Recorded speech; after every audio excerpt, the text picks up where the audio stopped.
We have to come back.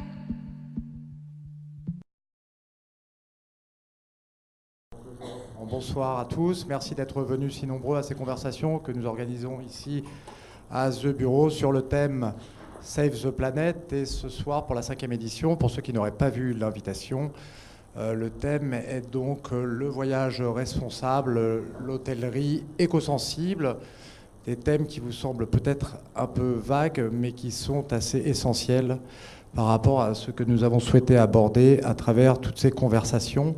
Et voilà, un petit peu de musique, ça fait toujours du bien.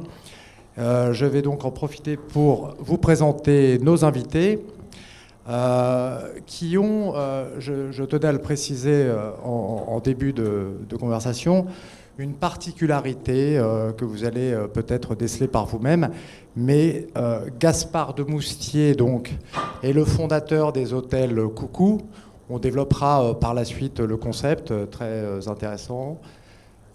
Clara Lefort, qui est journaliste, écrivain, consultante, qui a travaillé pour des titres très prestigieux comme Wallpaper, les éditions Condé Nast, écrit des livres et qui vient à l'instant de sortir le très très bel ouvrage que vous pourrez voir après la conversation qui se trouve là-bas, Bon Voyage, édité par les Berlinois assez célèbres de Gellstatten, célèbres pour leur ligne éditoriale. Un livre qui recense tous les hôtels dans le monde qui s'inscrivent dans cette ligne éco-responsable de différentes manières que Clara nous expliquera par la suite. Et donc Julien Dossier, qui lui est un expert en, comment tu disais Julien, pour être vraiment précis, neutralité carbone, pour utiliser un terme barbare. En neutralité carbone, qui, comme vous le savez, est un élément crucial à la on va dire même, soyons cash, la survie de la planète. Je disais qu'il y avait un point commun assez troublant entre nos trois invités, qui me semble très important, c'est que chacun, Gaspard a fait Dauphine, Clara a fait Subdeco Paris et Julien HEC. Ils étaient donc tous les trois voués à une sorte de carrière, si je puis dire, un peu corporate et prédestinée. Et finalement, ils ont choisi de faire autre chose, de prendre une autre direction. Ils vont nous expliquer pourquoi, mais je voulais juste insister sur ce point-là pour dire que chacun peut le faire, quoi. Ça n'est pas, ce type d'engagement n'est pas réservé à son voisin. Chacun, à l'aune de ses responsabilités, de son engagement, de ses compétences, peut s'impliquer dans cette problématique aujourd'hui si importante de sauver la planète. Alors, est-ce que vous voulez bien vous présenter de manière un peu plus précise ? Peut-être en commençant par Clara, qui va nous présenter peut-être un peu mieux son livre. Chacun va nous présenter un petit peu mieux ce qu'il fait. Ensuite, nous aborderons de manière plus générale différentes problématiques que nous avons souhaité survoler avec vous ce soir. Bonsoir.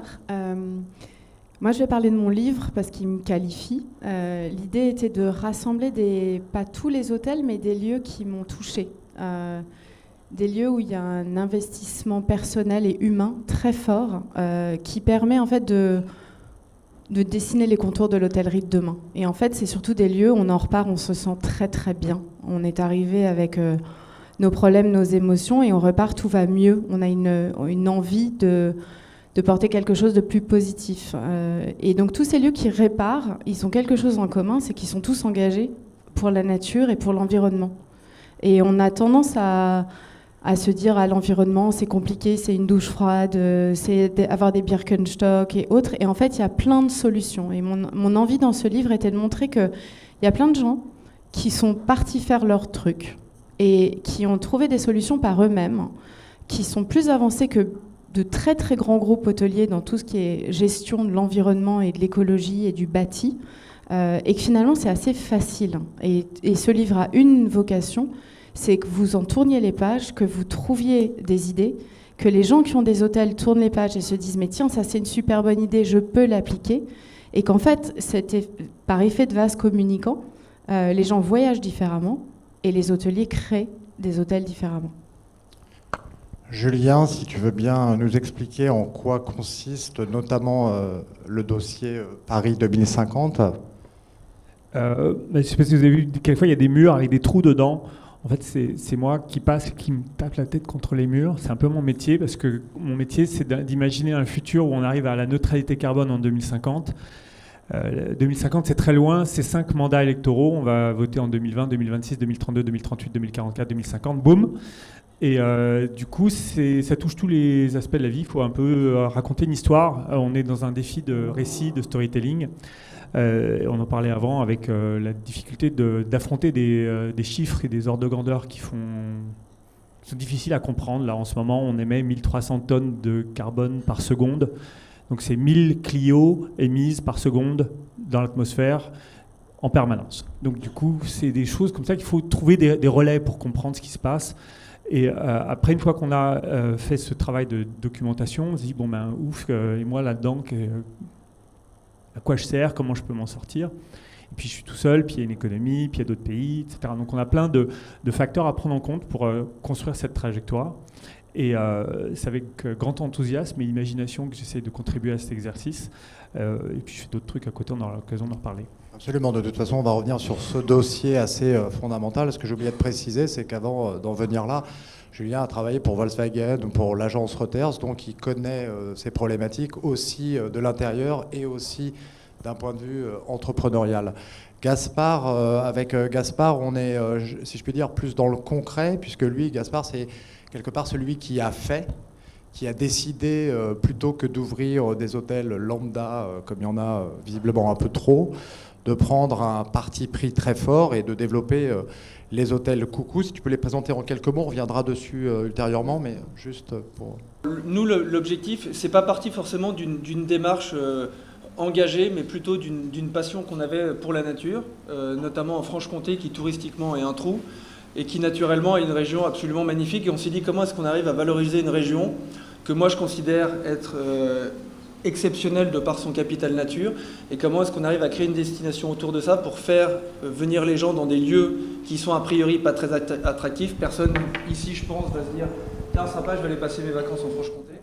Et pourtant, il y a des très belles choses à faire. Et donc on a développé un premier hôtel de cabane très intégré dans la nature, qui permettait de vivre une expérience hors du temps, très authentique, très naturelle, en découvrant tous les producteurs locaux qu'il y avait autour de ce site-là, et avec une dimension humaine très forte, parce qu'on est convaincus, nous en tout cas, dans l'hôtellerie et dans la vie en général et dans l'entrepreneuriat en général, que l'humain doit être au cœur de tout ce qu'on fait. Et donc on a commencé à développer comme ça. Voilà, mieux. On a commencé à développer comme ça un hôtel, 2 hôtels, 3 hôtels, on en a 4, on travaille sur 5 nouveaux projets en France, en Europe, et avec cette volonté à chaque fois de développer des hôtels dans des lieux naturels d'exception, avec des artisans d'exception, avec des producteurs locaux d'exception, pour faire vivre aux gens une expérience de déconnexion au cœur de la nature.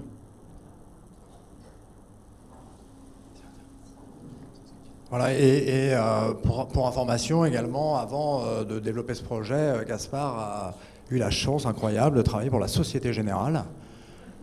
Juste 1 an, le temps de se rendre compte qu'il n'avait pas envie d'y rester et qu'il avait envie de prendre sa vie en main pour faire quelque chose d'un peu plus valorisant. Voilà, un petit exemple des hôtels Coucou. Franche-Comté, c'est pour vous, c'est par là en France. C'est à peu près dans l'Est.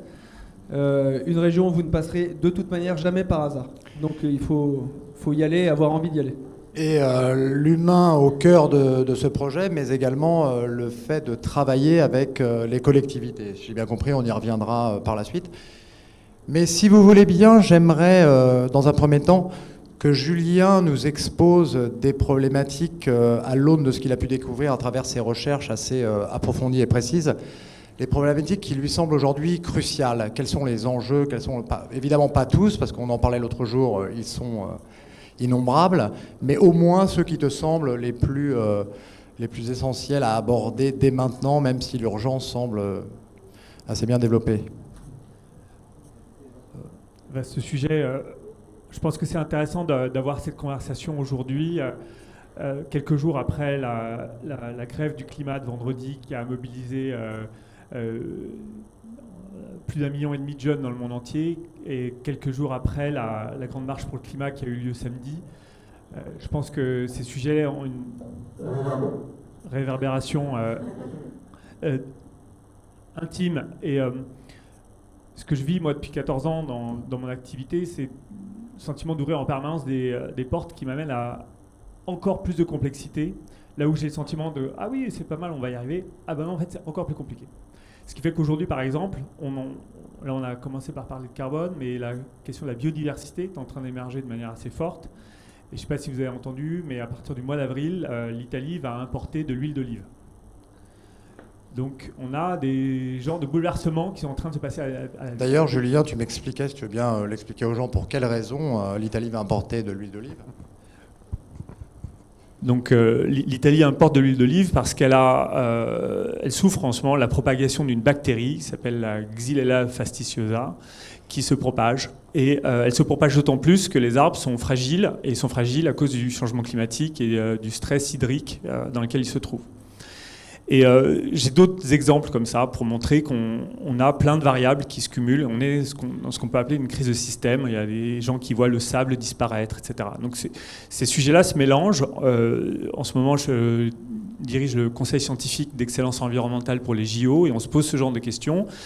Et on est devant une urgence, avec l'objectif d'avoir un résultat, une date donnée, et de se dire on doit opérer un pivot très rapide. Et en fait, ce qui se pose derrière, pour nous, c'est aujourd'hui beaucoup une question d'imagination, de se dire est-ce qu'on peut y arriver. Rob Hopkins, que certains d'entre vous connaissent peut-être, en Angleterre, a créé le mouvement de transition. Et Rob, aujourd'hui, interroge vraiment cette capacité à appréhender la complexité. Et c'est une forme d'imagination. Est-ce qu'on est capable de concevoir le sujet qui est devant nous? Et ce n'est pas simplement une question de nucléaire, pas nucléaire. C'est beaucoup plus complexe que ça. Et aussi, en même temps, de se dire mais comment est-ce qu'on se projette dans les solutions, dans un monde qui peut marcher avec tout ça? Parce que si on pose simplement les enjeux en se disant voilà le drame et on va tous en souffrir, on va tous être paralysés. Donc la paralysie va être autant un problème que le déni. Nier le problème nous empêche d'y faire face, et ne pas avoir de perspective nous empêche aussi d'agir. Donc on a besoin d'agir sur plein de sujets en parallèle, et je trouve que le voyage est un sujet absolument central dans cette question, parce qu'il y a à la fois le voyage en tant que problème, et tout à l'heure je regardais sur Flight Radar, si vous voulez regarder tout à l'heure sur vos téléphones, vous pouvez consulter en temps réel la position des avions qui sont en l'air. Il y a quelques secondes, il y avait 15 230 avions en l'air dans le monde entier en ce moment. Donc c'est prodigieux parce que c'est une consommation d'énergie qui est incommensurable par rapport à ce que nous on utilise dans nos voitures. Et on est aujourd'hui les consommateurs et on est liés à ce système-là. Donc qu'est-ce qu'on fait? Est-ce qu'on arrête tous de voyager? Est-ce qu'on se coupe du reste du monde? Qu'est-ce que ça veut dire être connecté au monde? Est-ce qu'on est citoyen en étant réfugié chez soi, ou est-ce qu'au contraire on est citoyen en étant connecté au monde, capable d'aller à la rencontre des autres, de s'ouvrir, d'être un passeur, de témoins, de culture, etc. Et je trouve que c'est très compliqué de répondre à cette question-là, et il faut du coup aussi imaginer ce que représente être un voyage aussi en soi. Pourquoi est-ce qu'on part si loin, et qu'est-ce qu'on cherche à acquérir ou à vivre dans cet échange, et du coup à quoi on sert.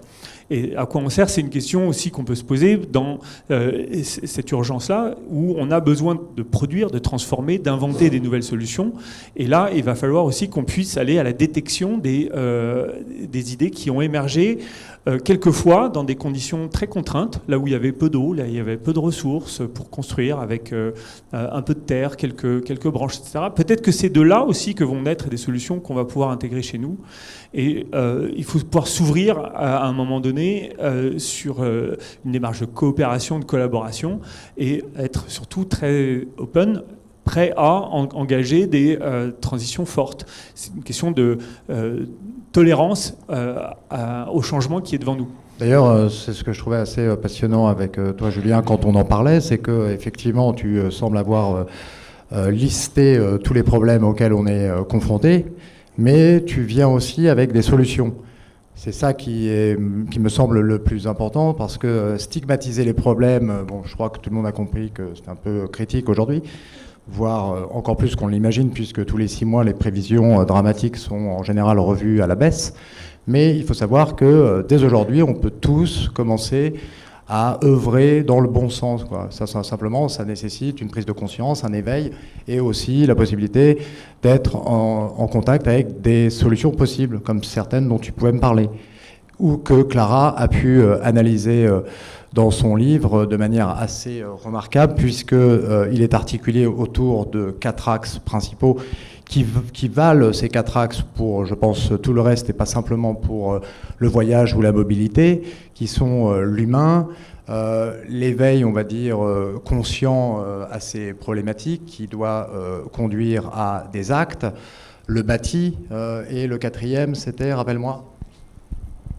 Je vais revenir dessus parce que pour moi les 4 axes étaient fondateurs dans ce livre. L'humanisme au sens Erasme du terme, on l'a complètement oublié. On va dans des hôtels, on n'est pas en contact avec les humains et on n'essaye surtout pas d'être en contact avec les humains. Il n'y a plus aucun partage de culture locale. On a ghettoisé le voyage de manière absurde, selon moi. Ensuite, le 2e était de se dire qu'il faut de toute façon consommer moins. Et que la vraie grande alternative, c'est ce qu'on appelle le mindfulness, donc la pleine conscience, quelle qu'en soit la forme, qu'on regarde les étoiles, qu'on marche, qu'on aille regarder un papillon, qu'on arrête d'être dans la consommation pure, que ce soit des tablettes pour les enfants ou d'un match ou même d'alcool toute la journée, comme les Anglais, on peut les voir dans les hôtels en train de consommer de l'alcool toute la journée. Donc d'être sur le mindful pour consommer moins, c'est une réalité. Ensuite, de s'interroger sur comment est-ce qu'on construit demain. L'environnement bâti. Il y a énormément d'exemples dans le livre de lieux anciens qui ont été complètement repris, rénovés. Il n'y a pas de nouvelles fondations. Où il y a aussi beaucoup d'exemples de bâtiments sans fondation. Donc on laisse un très très faible impact dans le sol. Et le dernier axe, qui va me revenir, qui est la nature avant le profit. Tous les économistes et les grands activistes comme Yvon Chouinard disent qu'on est passé depuis longtemps dans une économie de l'extraction. On ne fait qu'extraire de la terre et jamais on se pose la question de remplir ce qu'on a, de redonner ce qu'on a enlevé. Et ils disent ça, on place le profit avant l'équilibre naturel de la planète. Et aujourd'hui, on a des moyens de faire. Il y a beaucoup d'écologues. Il y a un riche hongkongais ou singapourien qui est allé monter une réserve privée en Indonésie. Et lui, il s'est dit, je ne vais pas enlever un arbre. Je vais arriver avec des solutions flat pack, sans fondation. Et il a créé un lodge où il y a 200 archipels autour, où il a fédéré tous les pêcheurs autour pour venir nourrir les gens qui passaient dans le lodge. Et donc là, on est sur la nature avant le profit. C'est-à-dire qu'il ne se dit pas, je vais avoir un bottom line de financier et voilà ce qui va se passer et je vais extraire de ce pays des revenus, je vais créer quelque chose pour ce pays et on verra bien quel est le profit que j'en tire. C'est pas ce qui va l'empêcher de faire des profits par la suite pour autant. Gaspard peut peut-être justement le confirmer.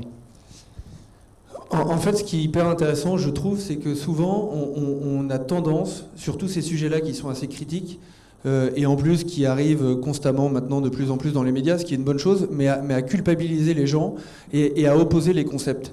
Et je trouve que c'est pas du tout, en tout cas moi la culpabilisation c'est un truc qui me rend fou, je déteste ça, j'aime pas qu'on me fasse la leçon, j'aime bien qu'on m'explique et j'aime bien donner du sens à ce qu'on me donne du sens pour que je puisse vraiment comprendre et appliquer les choses.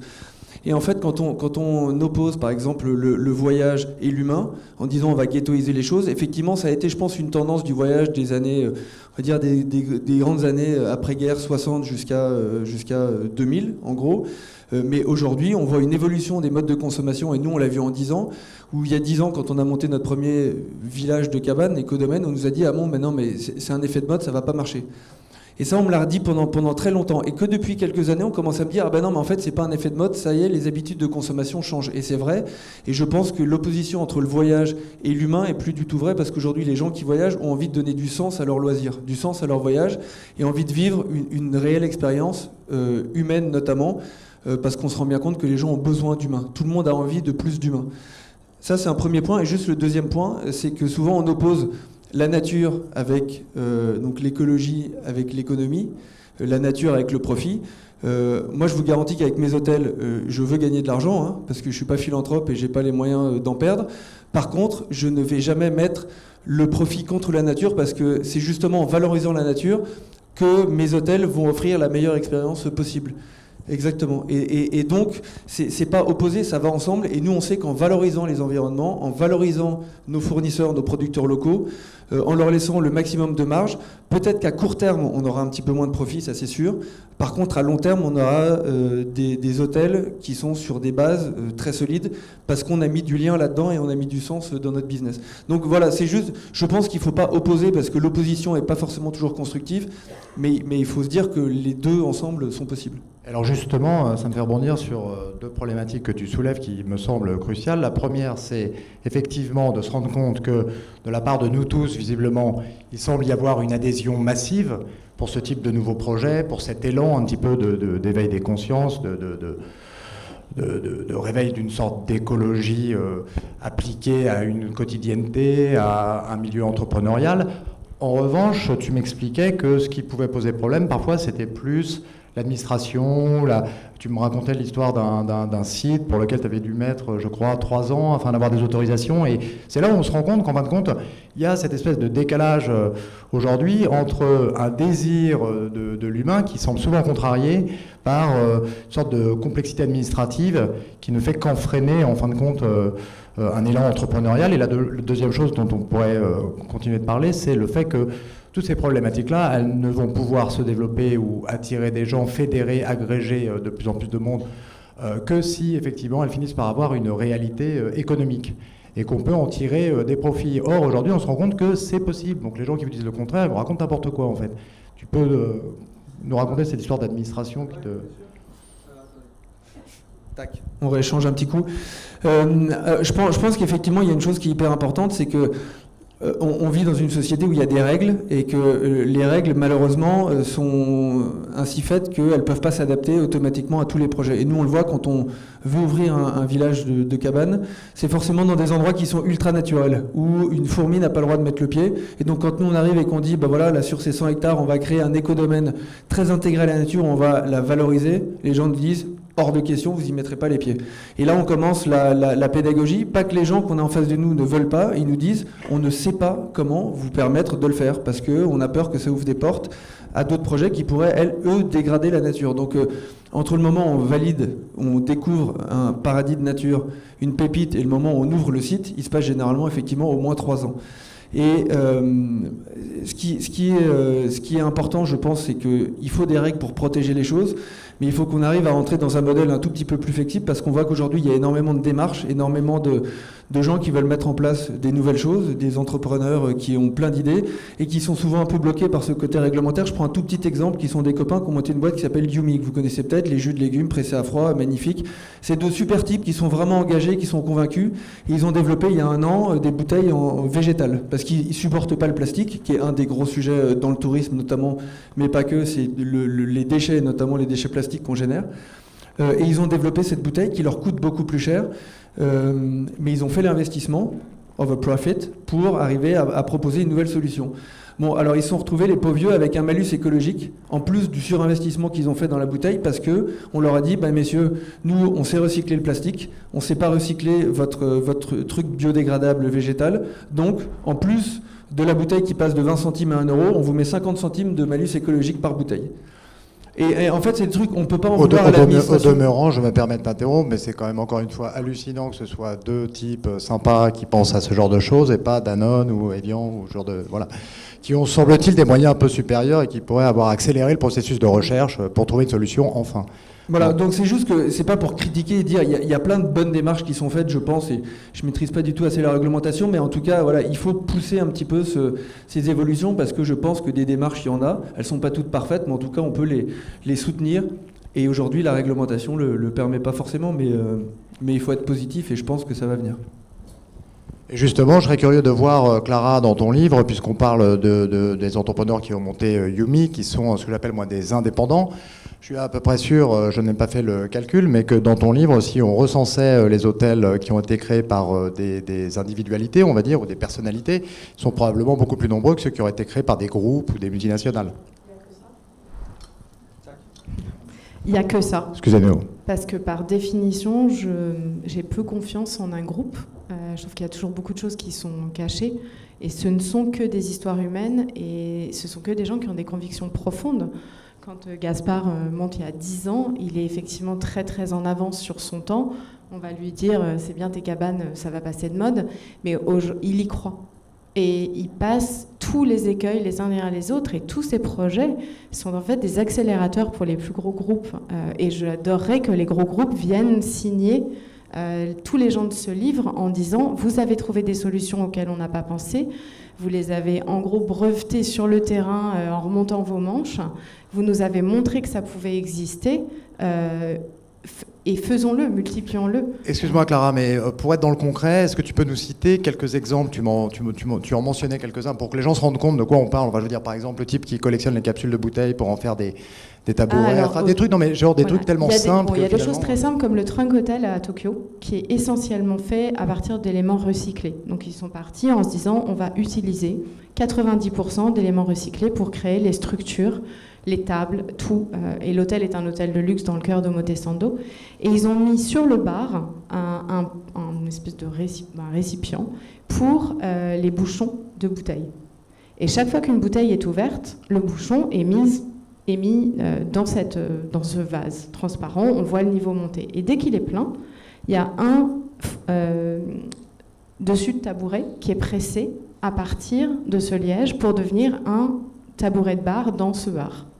Donc ça, c'est quelque chose, c'est zéro déchet, c'est zéro transport, et c'est fait sur place, parce qu'aujourd'hui, les machines existent. Et aujourd'hui, les machines existent quasiment pour tout. C'est ça qui est fascinant, c'est qu'il y a des solutions, pour en revenir à ce que disait Julien, il y a des solutions quasiment à tout. Le problème, c'est la volonté de les mettre en place, ou la volonté d'être suffisamment créatif pour se dire, finalement, là, je peux faire différemment.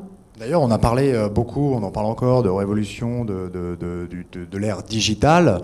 On pourrait dire qu'aujourd'hui, on a la nécessité d'acter, de participer à une révolution véritablement écologique, d'éco-responsabilité, qui ferait de nous, de vous tous, des pionniers. Je veux dire, on rêve tous du mot pionnier.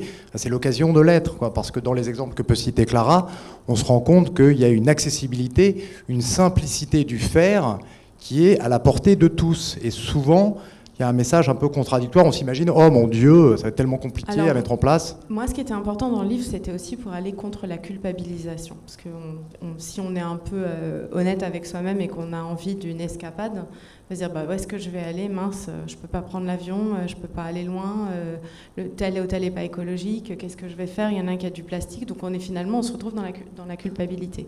Et ce livre, c'était la garantie d'avoir déjà trouvé un hôtel qui était proche de chez soi. Il y en a à travers le monde pour qu'un lectorat mondial puisse trouver quelque chose proche de chez lui. Et c'était de se dire aussi que quand on va dépenser de l'argent chez ces gens, il va y avoir une espèce de ramification des profits. C'est-à-dire que cet argent va bénéficier à tout un tissu d'artisans, de producteurs locaux, de gens qui travaillent sur place, d'artistes. Et il y a plein d'exemples différents pour que finalement, ça soit un cercle étonnamment vertueux, que dépenser de l'argent pour ses vacances serve finalement à nourrir tout un tissu créatif, humain, naturel, social. On en revient à cette fameuse expression qu'on emploie beaucoup ces derniers temps, sur laquelle j'aimerais bien que tu rebondisses, Julien, du fameux circuit court, en fait, puisque finalement, il traîne toujours un peu dans l'histoire. Oui, et au-delà du circuit court, c'est la relation avec le producteur et le fait de pouvoir avoir une histoire. Moi, j'aime bien l'été en famille avoir des repas de prénoms où la salade vient de Dédé, la tomate vient de Jeanne-Marie, etc., etc. Et finalement, tu peux peut-être juste brièvement pour ceux qui n'y verraient pas trop clair sur l'histoire du circuit court, très brièvement, rappeler exactement en quoi ça consiste. Alors, juste rapidement. Circuit court, c'est à la fois peu d'intermédiaires et proximité. Donc, suivant les cas, les gens pensent quelque chose à 10 km et aussi quelque chose qui a été acheté directement au producteur. Les deux sont intéressants et donnent du sens en fait. Mais ça ne fonctionne pas qu'uniquement dans l'agroalimentaire, ça fonctionne un petit peu non, partout. voilà, mais on voit aussi que, par exemple, là, on est entouré de bois dans une pièce comme ça. On peut imaginer que la notion de marché de producteurs, qui est un truc qu'on connaît, il y a des petits marchés de distribution comme ça où on a des gens indépendants qui viennent vendre les produits qu'eux produisent même. Donc ça, c'est un exemple de circuit court. Et à l'échelle d'un bâtiment, on pourrait se dire, tiens, d'où vient le bois qui nous entoure ? Est-ce que je peux identifier la forêt qui est derrière ? Là, on a, avec l'histoire qui est présente autour des sites que tu as retenu, Clara, la possibilité de rentrer en immersion dans pas seulement un décor, qui peut être un truc de carton-pâte à la Las Vegas, où on nous fait voyager où il y a Europa Park en France, où c'est complètement dans le fake. Et là, ici, on rentre dans du sens et du sensible. Donc, cette notion de proximité, elle est importante aussi dans notre façon de redécouvrir des trésors de surprise, parce qu'une partie des motifs qui nous amènent à voyager, c'est la recherche de l'altérité, la recherche de la découverte. Et aujourd'hui, finalement, on a dans nos lectures, dans nos expériences, dans nos réseaux, peut-être une meilleure connaissance du Yucatan, de ce qui se passe dans le Perche. Est-ce que demain, l'aventure, c'est pas l'autre côté du périphérique ? Il y a des balades urbaines, si vous regardez DACP, de l'autre côté du périphérique. Des gens formidables qui arrivent à nous inviter à découvrir des zones vraiment très très différentes. On n'a pas besoin d'aller dans une favela à Rio, on peut aussi avoir une envie de découvrir l'autre côté du périphérique. Mais bref, un autre point sur lequel je voulais revenir, c'était ce cercle vertueux. Et tu l'évoquais avec la relation avec l'administration qui s'interrogeait sur l'impact d'une décision. Est-ce que ça allait donner un signal qui allait s'amplifier, et est-ce qu'on allait pouvoir faire confiance finalement à la responsabilité des acteurs ? Est-ce que la puissance publique peut se permettre ce risque-là ? Et de l'autre côté, on voit que le fait de faire l'expérience de ces sites-là nous place en situation d'ambassadeur. Je vais vous raconter une histoire. Là. Je ne sais pas si vous voyez, j'ai un QR code sur ma gourde aux deux parties. C'est né d'un projet qu'on a mené à Venise lors du Climaton au mois de novembre. À Venise, il y a 28 millions de touristes par an. Autant vous dire que la ville n'est pas dimensionnée pour ça. Et en plus, la ville n'est pas dimensionnée pour accueillir des touristes qui viennent sans gourde. Parce que quand on vient sans gourde, qu'est-ce qu'on fait quand on a soif ? On s'achète une bouteille en plastique. Imaginez ça multiplié par 28 millions, par plusieurs fois par jour et par plusieurs unités. Donc on a un énorme problème de production de bouteilles en plastique qui ont servi à quelques secondes finalement. Donc l'idée qu'on s'était posée à Venise, c'est est-ce qu'on ne pourrait pas trouver d'autres usages à une gourde qui nous permet d'en faire un objet central de l'expérience à Venise. Et est-ce que donc l'idée c'était de dire on va mettre des QR codes des entrées dans les musées ou du Vaporetto dessus, ce qui fait qu'on a plusieurs bonnes raisons d'utiliser une gourde. Je me présente sur le Vaporetto, boum, j'ai ma gourde et je rentre. Ou alors je rentre dans un musée, boum, je présente. Alors du coup, moi je me suis dit, en fait, c'est une idée que j'avais proposée, qu'ils ont bien aimé. Je vais me l'appliquer autrement. Moi, il y a un truc que je fais régulièrement, c'est que je prends le train. Donc j'ai imprimé mon QR code de Grand Voyageur derrière, ce qui fait que c'est devenu mon billet de train. Et du coup, je m'en sers aussi comme un objet de mobilisation autour de moi, parce que c'est incongru. Les premiers surpris sont les contrôleurs qui vérifient mon billet, genre votre billet, genre dans ma gourde, et ça les fait rire. Et ne serait-ce que rigoler comme ça, du coup, les gens lèvent le nez de leur truc, de leur ordinateur, et puis ils regardent, et puis du coup, c'est un objet visible qui est autour de l'ordinateur ou de nos tables. Donc, il y a un côté d'expérience. Faire l'expérience dans le voyage, se mettre dans une situation différente, c'est aussi précieux parce que on ne s'imagine pas forcément, je reviens sur la notion d'imagination, on se représente pas forcément la transition, la vivre, c'est se rendre compte, ah bah oui, je peux faire du vélo, pas de problème. Ah oui, bah oui, pas de problème. Et du coup, après, le voyage devient une occasion d'apprendre peut-être d'autres usages, d'autres routines qu'on peut réintégrer dans son mode de vie normal. Et on a là l'opportunité de voir le voyage comme un outil d'accélération du changement.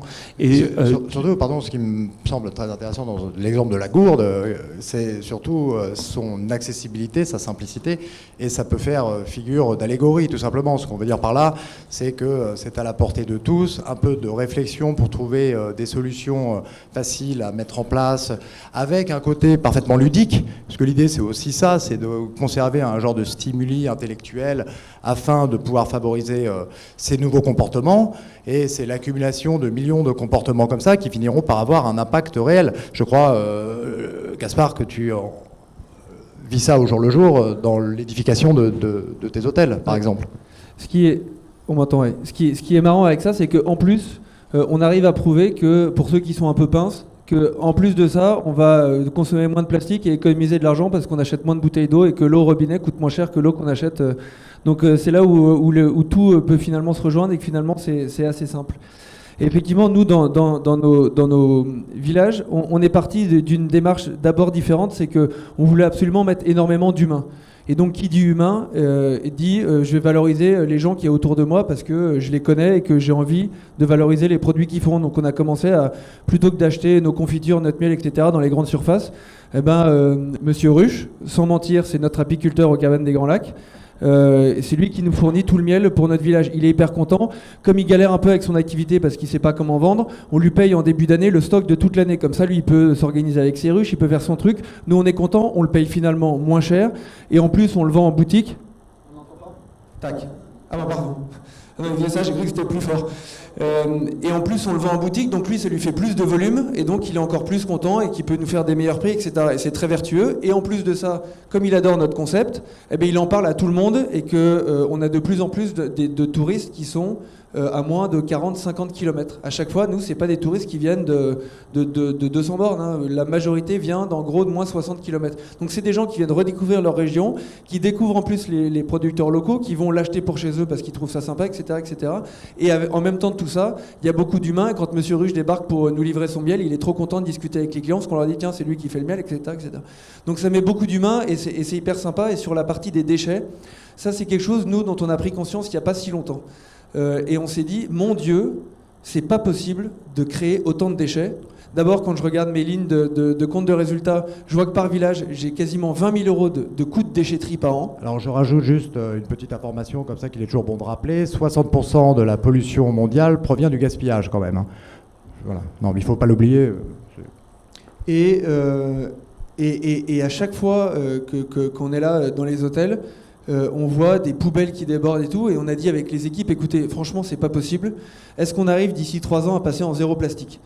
On s'est dit, bah oui, carrément, on y arrive, go, on y va. Alors on supprime toutes les bouteilles en plastique, on est en train de mettre des gourdes partout, avec des petits charbons dedans pour désinfecter l'eau, ou alors, si l'eau est suffisamment bonne. On a supprimé tous les dîners qu'on livre dans les cabanes.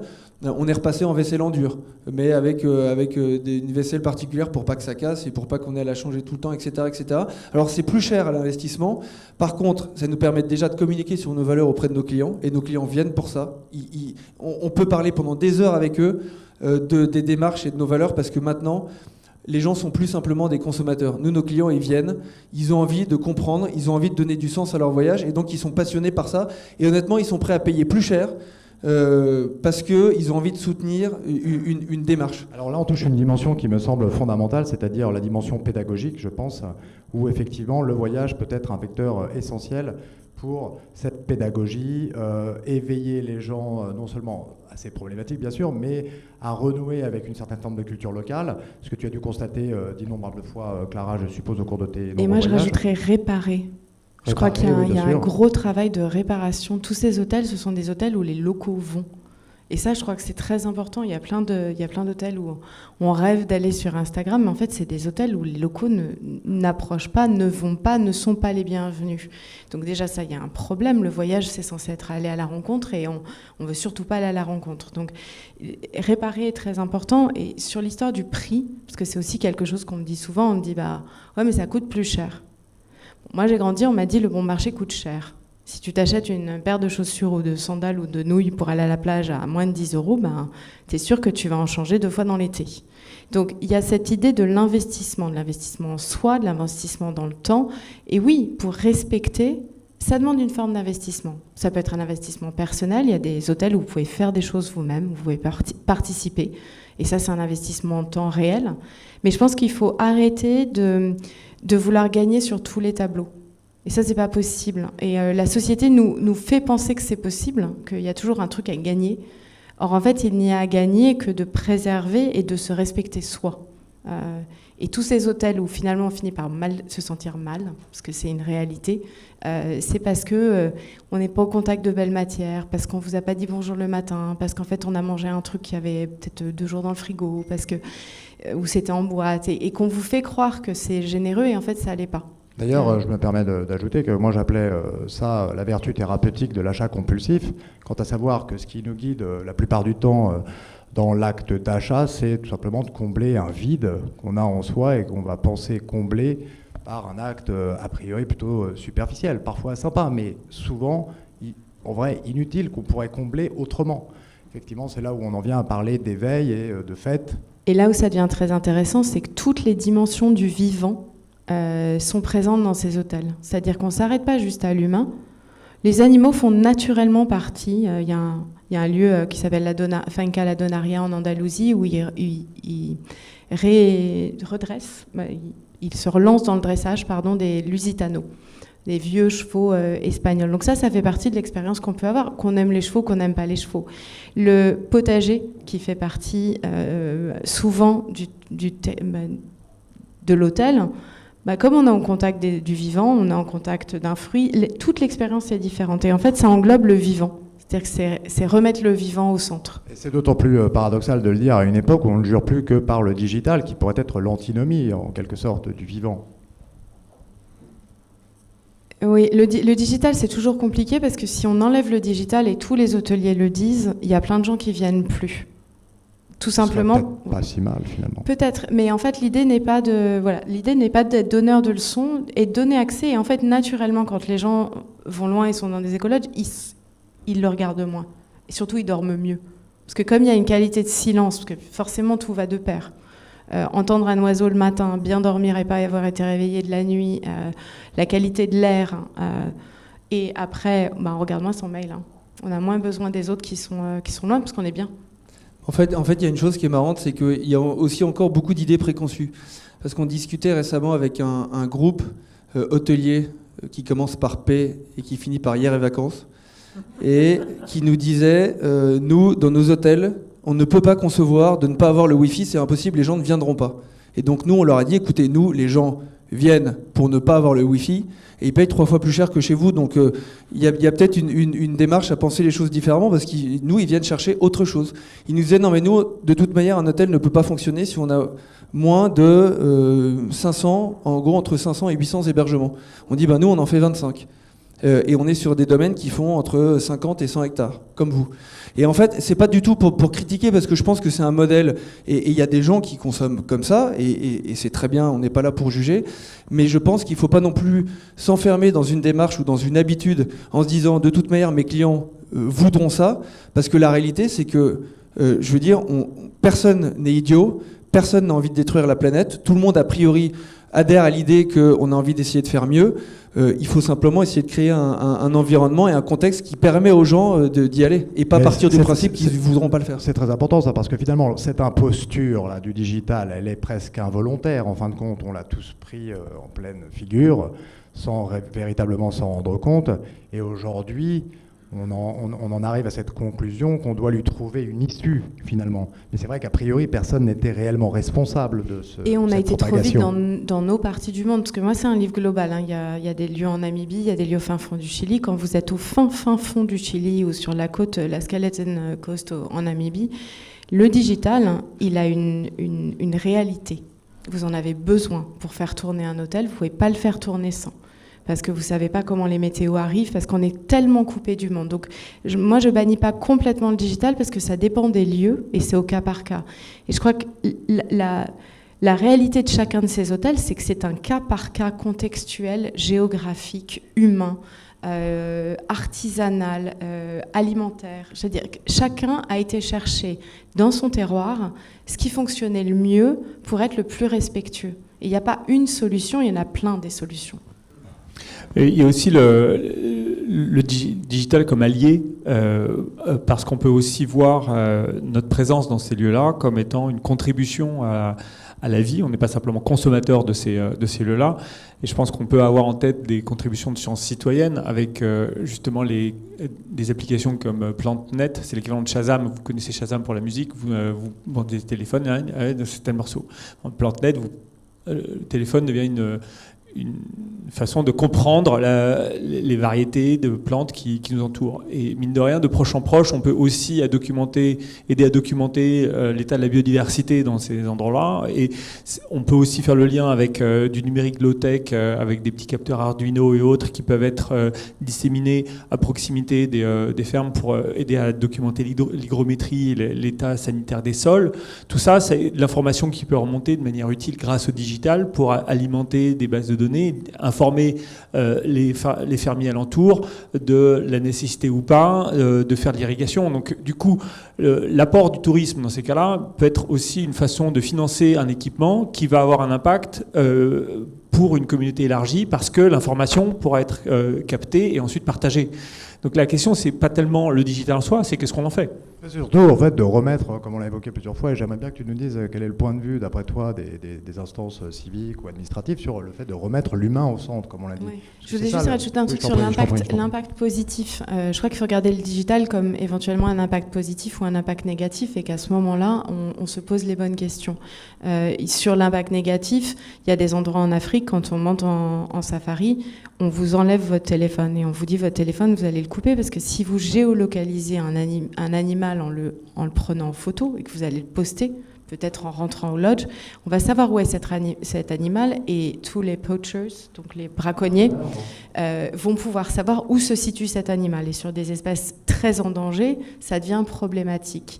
Mais d'une autre manière, Fincala et Donaria, encore en Andalousie, a monté une école d'agriculture moderne où ils font venir des savants du monde entier pour réfléchir à la reconstruction des sols et à l'agriculture de demain.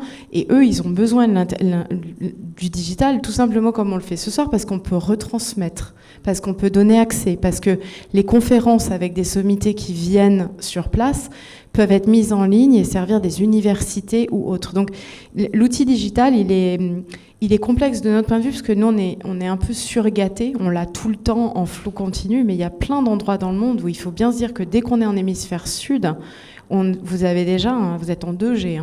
Alors justement, on est bien conscient qu'il a quand même un intérêt, en effet, mais justement, à travers tous ces voyages que tu as faits, est-ce que tu as pu constater, quand tu allais dans des endroits assez reculés, etc., est-ce que tu sens une conscience comme ça sur cette responsabilité partagée au-delà de l'Occident qui semble s'être arrogée un petit peu De toute façon, quand on est très loin, on ne peut plus être individualiste. On se rend bien compte quand on arrive dans un lodge fabuleux perdu au milieu de nulle part qu'en fait les ressources, elles sont là pour tous ceux qui sont là en même temps. Donc c'est un peu comme si dans nos vies quotidiennes on était finalement très individualiste et puis là tout à coup on est en famille. En famille, on ne va pas faire tout à fait la même chose. Alors, on trouve ça tous très difficile de vivre en famille par moments, surtout à Noël et tout ça, c'est toujours compliqué. Mais finalement, on se met au pas naturellement. On comprend que les ressources, elles sont limitées. Et en fait, ça fait un bien fou, les ressources limitées, parce qu'on revient naturellement, et le corps le fait tout seul, à l'essentiel. On n'a pas besoin d'autant. Et surtout, on se rend compte aussi que ça fait énormément de bien à soi-même de faire un tout petit peu de bien aux autres ou à ce qui nous entoure. Et honnêtement, c'est une vraie source de satisfaction. Et souvent, c'est ce qu'on constate, c'est que quand on fait un effort envers quelqu'un, n'importe qui, qu'on le connaisse pas, qu'on l'aime pas, on passe toujours une meilleure journée qu'avant d'avoir fait cette démarche. Et je pense que c'est des petites choses. Après, Julien, tu nous diras peut-être plus de solutions. Mais moi, je trouve que l'attention envers les autres, l'attention envers ce qui nous entoure, je veux dire, c'est pas une immense révolution de respecter la nature, de sauver la planète, c'est vraiment une accumulation de toutes petites choses qui vont créer une vraie dynamique. Et c'est ça qui est difficile parce que, mais d'un côté, les gens se disent, ouais, non, mais si je fais ça, franchement, c'est pas une bouteille d'eau qui va changer. Et c'est vrai, c'est pas ça qui va changer, mais au final, c'est une accumulation de toutes petites choses qui fait qu'on peut changer. J'ai une anecdote géniale. Il y a une voyagiste en Afrique que je vais voir une fois. On montait un voyage pour un grand magazine et je lui demande voilà, quel est son type de clientèle. Et elle m'explique qu'elle a une clientèle tout à fait étonnante parce qu'une fois, elle a un jeune couple qui est parti en Afrique et qui est parti pour une dizaine de jours. Et elle, des années impossible de tomber enceinte. Et ils partent ensemble. Et au bout de 10 jours, elle revient. Ça avait dû bien se passer. On est l'énergie de la terre, tout. Ils reviennent. Elle est radieuse. Et en fait, elle a eu tout un filon comme ça. Et elle m'a dit, c'est quand même fou. Ces femmes-là passent énormément de temps à aller dans les hôpitaux, dans tout ça, pour essayer de retrouver qui elles sont ou d'essayer de trouver une solution. Et finalement, un voyage un peu long au contact de la terre permet de faire revenir le vivant. Et c'est de ça qu'il s'agit au final. C'est qu'en fait, on se sent vivant quand on est au contact d'autres. Et c'est tout ce que... Finalement, c'est tout ce qu'on cherche tous, je pense. Oui, j'aime bien comme résultante, j'allais dire, d'un point paroxystique d'une ère ultra-individualiste telle qu'on a pu l'expériencer en quelque sorte ces dernières années, de revenir à une certaine forme d'altérité que tu mentionnais, puisqu'on sait tous qu'en fin de compte, effectivement, c'est elle qui donne aussi un sens à nos vies, en fin de compte. Ouais, et ce qui est assez marrant dans le loisir maintenant, c'est que globalement, on constate que les gens se pourrissent la vie à peu près 11 mois sur 12 pour essayer de gagner le maximum d'argent et tout dépenser, si ce n'est plus, en un mois pour essayer de se ressourcer et de compenser tout ce qu'ils ont pris dans les dents pendant 11 mois. C'est pas une fatalité, hein, je le rappelle. Non, vous bien n'êtes sûr. pas obligé de vous pourrir la vie 11 mois par an, ne l'oubliez pas. Non, mais c'est assez marrant. Et alors qu'en fait, moi ça me va très bien. Hein. Venez tous vous ressourcer dans mes hôtels et pourrissez-vous la vie par ailleurs. Mais blague à part, la réalité c'est qu'on peut quand même trouver un juste milieu et avoir un bon impact, je pense, autour de soi. Après, je pense on parlait d'impact. Je pense qu'il est quand même utile de garder quelques ordres de grandeur à l'esprit qui peuvent aussi nous amener à continuer d'être acteurs et de vraiment nous emparer du sujet, pas d'être consommateur en disant je vais faire un peu de bien à tel point, puis je vais me satisfaire, et puis au fond de moi, ma culpabilité, je la mets un peu de côté, puis ça ira mieux, parce que j'aurais choisi une partie de l'équation où je me sentirais raccord. Et moi, je pense que aujourd'hui, le défi, c'est de se dire, en fait, c'est pas j'en fais le moins possible pour pouvoir me sentir le moins coupable possible, c'est j'en fais le plus possible pour être le plus heureux d'être au monde. Et inverser la posture me semble aujourd'hui fondamental. Et on parlait dans nos échanges avant de la notion de sur-régénérer, de se dire, je ne vais pas simplement compenser l'impact de mon vol si je dois prendre un vol. Et là encore, Gaspard nous montre que ce n'est pas forcément nécessaire. Je salue aussi Philippe ici, qui à Arles a une très belle proposition à faire au collatéral. Et je vous invite à prendre le train si vous descendez. Et donc, on n'a pas forcément besoin de prendre l'avion. Mais si on prend l'avion, moi je vous invite à ne pas minimiser le sujet de l'avion. Julien ne l'a pas pris depuis 2006. Je corrige. Depuis 2006, j'ai fait 3 vols. Donc en 13 ans. Mais je me corrige parce qu'en 2000, j'en ai fait beaucoup plus. Mais du coup... Je t'interromps parce qu'en fait, je voudrais juste vous dire qu'effectivement, Julien est une des rares personnes que j'ai rencontrées qui semble vivre, parce que je ne le connais pas non plus si bien, mais qui semble vivre en totale conformité avec ses idéaux. Alors si vous avez des questions à lui poser après pour vous en inspirer, je vous suggère de le faire et d'aller lui parler, parce que franchement, vous vous rendrez compte alors que c'est aussi à votre portée et que ça n'est pas si fastidieux ni chiant. Et c'est formidable de passer le week-end chez eux et on vit très très bien et on mange très très bien et c'est hyper créatif et en fait on ne perd rien à rien. Bon, voilà, sur ces quelques paroles, je voudrais juste qu'on... Je t'en prie. Sur la surrégénération, je pense que... Il y a quelquefois quand vous allez sur un site de réservation d'un billet, etc., on vous propose est-ce que vous voulez compenser. Et puis c'est fait, hop, déjà, quelquefois on ne le fait pas. Mais pour moi, le geste doit aller beaucoup plus loin. C'est de se dire comment est-ce que je vais utiliser soit mon temps, soit ma production, soit mon réseau, pour plus que compenser. Et pas être simplement dans l'équilibre et la neutralité. Aujourd'hui, mon objectif, ça pourrait être de créer plein de choses supplémentaires. Je vous donne un exemple sur lequel je pense que tous on peut agir là ce soir. Quand vous serez connecté sur Internet après avoir repris le cours normal des choses, vous pouvez regarder minibigforest.com. minibigforest.com. Un projet qui est né à Openland, au port de la ZAD, à côté de Nantes, à côté de Notre-Dame-des-Landes. Et c'est un couple qui est tombé amoureux avec l'idée de créer des petites forêts urbaines, en disant ça, on peut faire des petites forêts. Sur 6 places de parking, on crée une forêt. Ils ont un projet sur Helloasso qui est en cours. Ils visent une première forêt qui va coûter 13 000 €. Par tranche de 100 € autour de la table, hop, ce truc-là est réglé dans la soirée. La satisfaction collective qu'on pourra avoir chacun d'entre nous de sentir qu'on fait partie de cette histoire, elle est formidable. Parce que derrière, cette équipe-là, qu'est-ce qu'elle peut faire ? Elle peut être votre partenaire de création de forêt. Pour chez vous, pour vos entreprises, pour vos partenaires, etc.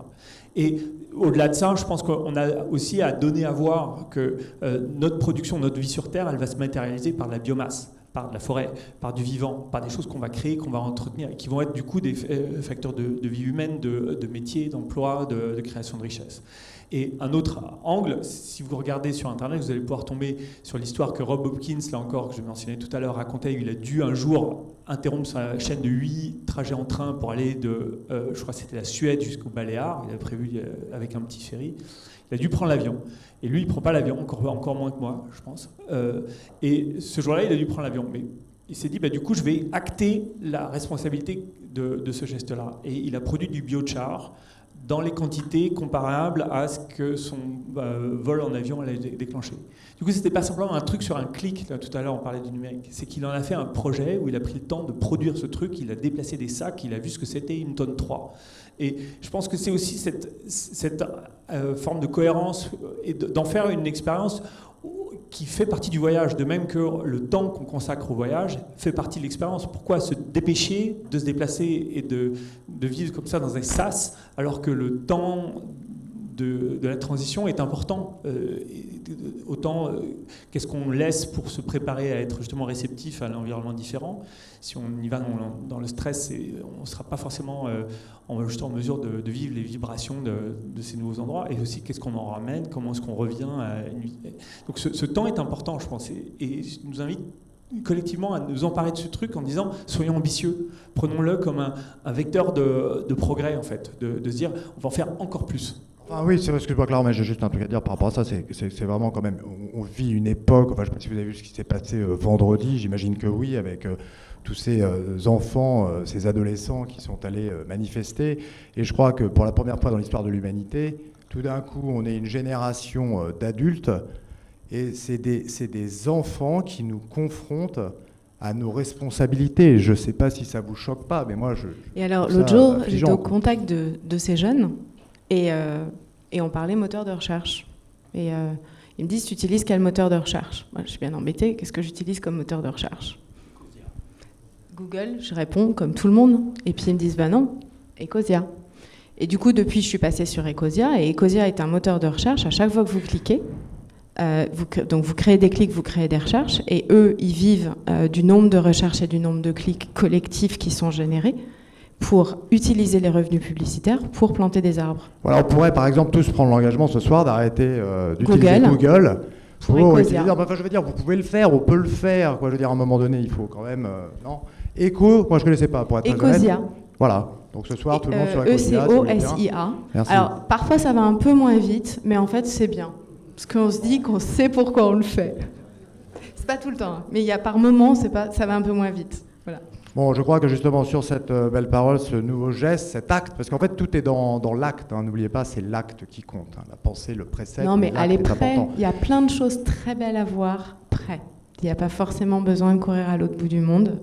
Alors avant que nos amis qui sont venus ce soir vous écouter, vous posent quelques questions, est-ce que Julien, je vais vous poser trois petites dernières comme ça questions, est-ce que Julien tu peux nous citer 3 exemples, par exemple, de ce que semblent avoir entrepris les pouvoirs publics ou je sais pas, tu vois, qui vont un peu dans ce sens-là en fait, qui vont dans le sens de l'espoir.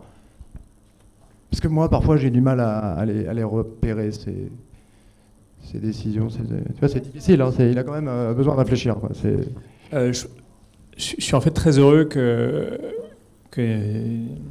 Nicolas Hulot ait démissionné dans les conditions dans lesquelles il démissionnait parce que Je pense qu'il nous rappelle que les pouvoirs publics, c'est nous dans nos choix, et nous sommes une forme de démocratie représentative. Donc, ce que font les pouvoirs publics, c'est ce qu'on fait nous. Je pense que c'est un moment très riche, là, de ce qui est en train de se passer, où on est confronté à une forme d'impuissance, de la puissance publique, qui nous renvoie à notre responsabilité dans cette impuissance, et qui nous amène à être créatifs. Là encore, pour moi, c'est un sujet d'innovation, c'est un sujet d'avenir, de se dire comment est-ce qu'on fait, parce qu'on a une question qui nous est posée à laquelle on ne sait pas répondre. Et je trouve ça c'est formidable. C'est plus ce défi non résolu qui m'intéresse dans l'action de la puissance publique. Très bien.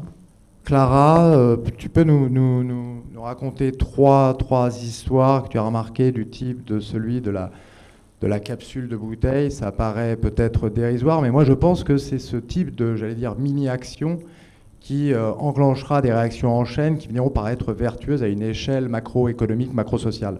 Alors pour en revenir au Collatéral, qui est un lieu que j'aime beaucoup à Arles, Philippe, qui est ici ce soir, a imaginé un enduit à base de sel et de savon qui sent extraordinairement bon. Donc quand on rentre dans ce lieu, les murs sont enduits à l'ancienne et ça sent le savon de pharmacie ancienne. Et ça, c'est une idée toute bête, comme ça, a priori, mais c'est extraordinaire. Et ça fait partie pour moi du voyage dans ce lieu, c'est-à-dire qu'à chaque fois qu'on y arrive, il y a cette odeur qui vous emporte dès qu'on a passé la porte. Et c'est un peu un... Alors pour le coup, c'est une odeur fonctionnelle, visiblement. Oui, et puis c'est une solution, ça permet de ne pas mettre de vernis, ça permet de... Voilà, il y a tellement de produits caustiques dans les enduits. Et, donc voilà, ça c'est une... Première chose, une deuxième. Ouais. Tu me parlais d'un hôtel, je crois, au Japon, qui était fait par des artistes. Et, alors ça, c'est une très belle initiative. J'adore cette histoire. C'est un entrepreneur qui s'est dit qu'il allait reprendre plein de petites maisons au Japon et qu'il allait donner carte blanche à des artistes qui avaient du mal... Jean-Pierre, écoute Jean-Pierre. Qui avaient du mal à décoller et qui avaient besoin d'un territoire d'expression. Et à chaque fois qu'une des chambres est réservée par un client, un pourcentage du prix de la chambre va directement à l'artiste. C'est-à-dire que ce n'est pas juste une commande et l'artiste ne voit plus jamais l'évolution de son projet, c'est-à-dire que l'artiste est investi pour que sa création, il va donner le meilleur de lui pour que les gens aient envie de revenir. Et lui, il touche quelque chose à chaque fois que quelqu'un réserve dans son univers créatif. Et ça, je trouve que c'est assez formidable comme manière de rendre. Et puis, j'insisterai sur peut-être une dernière chose qui est... le bâtiment existant. Dans ce livre, il y a des fermes de 200 ans qui sont transmises depuis 7 générations où quasiment rien n'a été touché, juste assaini. Et il n'y a pas besoin de faire moderne, d'ajouter des choses hyper compliquées pour que le lieu soit absolument fantastique et contemporain. Il y a aussi une ancienne carrière en Suède sur une île perdue, un photographe qui tournait des vidéos là-bas et qui faisait des campagnes, qui shootait des campagnes. Et tout à coup, il s'est dit, je vais le transformer en hôtel. Et il n'a rien n'apporté, il n'a pas amené un camion de ciment, il a utilisé cette usine existante et il l'a transformée. Donc voilà, être créatif avec ce qui existe et sortir des standards. Merci Clara. Gaspard, si tu veux bien nous parler de 3 défis pour conclure avant qu'on pose des questions dans le public. Majeur, pour toi, tu as déjà fait beaucoup, je pense, par rapport au développement de ces concepts. Qu'est-ce que tu aurais en tête, 3 défis pour toi, pour aller encore plus loin, si c'est possible, dans cette implication éco-responsable, par exemple? Pas facile, ça. Non, je sais. Je pense qu'il y a un gros défi, celui dont je parlais, qui est, nous, en tout cas, dans nos hôtels, le zéro plastique. Et je le dis parce que quand on se met dedans, on se rend compte que c'est quasi impossible. Parce qu'il faut changer ses fournisseurs, il faut changer sa manière de travailler, il faut changer sa manière de s'organiser entre les équipes, du moindre stylobique. Enfin, je veux dire, on a du plastique dans tous les sens. Et donc ça, c'est un vrai défi. Et j'aimerais bien que d'ici 3 ans, on arrive à le relever avec nos équipes. Sachant qu'on n'a pas envie non plus, nous, de leur dire au fait les équipes zéro plastique et démerdez-vous parce que derrière eux ça leur pourrit la vie. Finalement, c'est-à-dire qu'ils pourraient s'en foutre en fait, je veux dire, ils pourraient ne pas s'en soucier du tout, mais ils décident quand même de se poser la question. Voilà. Oui, et puis ça, c'est d'autant plus important que ça permet aussi aux équipes d'adhérer aussi à nos valeurs et de se battre aussi pour un projet, pas juste pour faire son boulot. Donc ça c'est important. Le deuxième défi, c'est de mettre de plus en plus d'humains Par exemple, on a mis en place une démarche où on distribue à peu près 20% des résultats entre tous les membres de l'équipe. Ça, c'est aussi un petit blocage, je trouve, public, c'est qu'aujourd'hui, nous, le résultat qu'on distribue, on a des charges qui sont quand même assez importantes dessus, et les petites entreprises n'ont pas forcément des moyens juridiques pour arriver à mettre en place des grands plans d'intéressement d'entreprise, parce que pour nous, c'est trop lourd et c'est pas valable. Et donc ça, c'est un défi, je pense, qui n'est pas le nôtre, mais en tout cas quelque chose qu'on aimerait bien pousser, c'est trouver des moyens de redistribuer le résultat plus facilement, et que quand on donne 1000 à quelqu'un, qu'il n'ait pas 500 dans sa poche à la fin de l'année, et que nous, ça nous coûte 2000. J'ai l'impression que tu devrais aller en parler à quelques patrons du CAC 40. Non, parce que honnêtement, encore une fois, je pense qu'il y a beaucoup de gens qui font beaucoup de choses. Je trouve juste que dans les petites entreprises, c'est moins facile que dans les plus grosses, parce qu'on n'a pas les moyens de mettre en place ce cadre juridique qui permet ça.